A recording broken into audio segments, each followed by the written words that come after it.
morning, teachers. Welcome to our next lesson. In this lesson, we're focusing on grade 9 immigration, and we're looking at 4 different SMART lab activities. So you'll notice in this tutorial, we're going to look at, on slide number 3, a shouted out activity.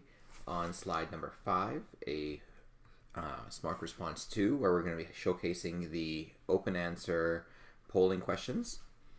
On slide number 8, we're going to look at some matching questions. And then slide number 11, we're going to look at some ranking where there's no right or wrong answers, and we're giving students the ability to change their mind as they go.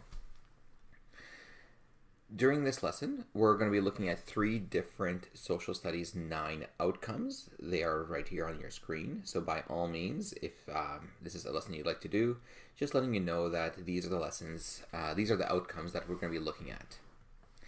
Now, the first activity, I'll do that so I can see what's coming up next. First thing I'm going to show you is there is some vocab that's involved in this lesson. So this is a good idea to have your students write these down in whichever format you'd like, and just getting them some time to get some background information first. Now, the first activity we're looking at, this is the shouted out activity where it's pretty open-ended. So all we're doing here is we're asking students what are some of the reasons people would decide to leave their own country to come live elsewhere. Now, how we create shout-out activities is we clicked on the Smart Lab activity up here. We scroll down a little bit where you'll find the shouted out.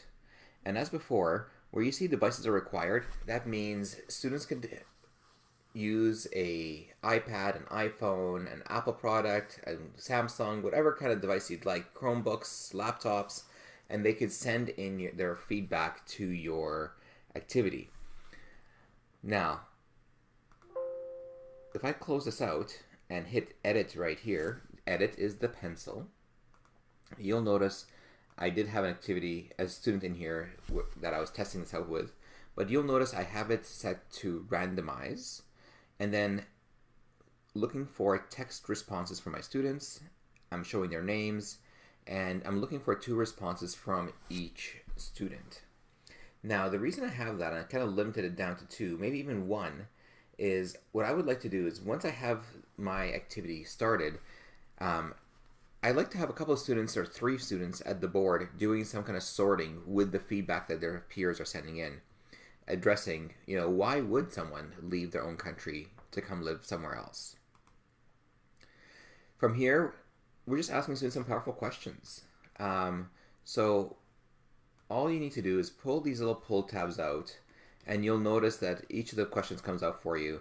And by all means, if you want to customize these questions, if you don't like them, or if you want to make up your own, what you'll notice is I have these grouped on pull tabs. The first thing you'll need to do is click on this little drop-down menu under groupings and go ungroup if you'd like. And now if you just double click on the question, you could for sure change the question to something that best fits your teaching style. Okay, I'm just going to undo that, and now my grouping is back together. Likewise, I could have just highlighted them both together and either right clicked, went to group and group, or highlighted them all together and simply just clicked Control G, and that will group my 2 objects together.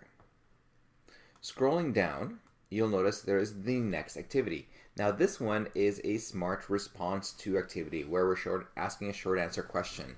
So let's just take a poll. How many students in our class have actually immigrated to Canada? How we did this, again, you click on the Smart Lab activity. In here, you're going to look for the yellow icon that says Smart Response 2. Now, I'm going to exit that for a second. I'm going to show you what comes up right here. And now in this case, in the drop-down menu right here, I clicked on Short Answer. Now, the reason I chose Short Answer is because I want completely open. It doesn't matter to me who immigrated and who doesn't. I just want to see the names. And yes, as an example, I'll use myself, because my family and I immigrated to Canada a long time ago. So that's what we're looking for here. And the reason I chose open answer right here, that's to show smart, or show my students that there is no right or wrong answer. So all we're doing is just gathering data. If you hit next, you could choose that this is an opinion question, and that's what it will look like. Okay, by all means, if you go previous, you could actually add more questions. So if you have different feedback questions that you would like, you could click on add more questions. You could choose, is this one going to be a poll answer? Is this going to be a short answer, multiple choice?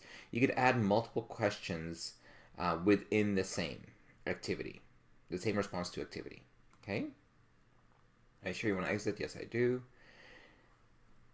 Scrolling further down, immigrating to Canada, thoughts. So in here, what we're looking at and what we're asking our students is, where do most of the immigrants settle when they come to Canada? So do they choose rural? Do they choose urban? Why? What appeals to them, right? You could go even further and say, actual locations within a city. Why would one immigrant group look for a different part of the city than another? And these are some pretty powerful questions. And these are questions that actually my family and I could relate to, because we did move to a community that had similar race than we are, because we were looking for similarities almost back home, right? It's a great, powerful question to ask students. This is a great activity I did with my class. So if you go to this website right here, and if you notice, I have it linked for you right here. So if you click on this little globe, it will launch the website for you. It's already linked for you. Now, you could choose where you live, you could choose how many questions and which language. And what you could actually have your students do is take an actual practice Canadian citizenship exam. And it's a really powerful way of showing students, what an immigrant needs to do and learn in order to become a Canadian citizen. And then, of course, here's some powerful questions to follow up that activity with. Scrolling down to slide number 9, you're going to notice that there's another activity for you. So we're going to do some matching. So definitions between type of immigration and the definition of that type of immigration. So in here, let me just show you what we did. Again, we went to the Smart Labs. I won't click on it this time, but I'll show you which activity we did by clicking on the pencil. In here, you notice we're using the Match It Up activity. We created 2 different categories, type of immigration and the definition, and we matched it on purpose. Now, you could have it check the answer instantly, which basically the answers will bounce back from each other if they're incorrect. Or what I did here is when prompted. So when we're all done matching all these different terms with their definitions, we could click the check button. You could choose a theme if you would like. In this one, I just chose the regular, just plain simple theme. But that's how you do this kind of activity. Okay. Again, a student will just drag these in here. It matches them up, and they just keep going until they're satisfied. Okay.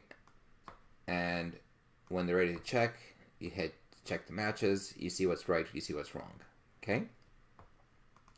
Our next slide, we have some more type of immigration. Now we're going to look at refugee and the Protection Act in 2002. We look at some background information on that, and we'd have that discussion with our students.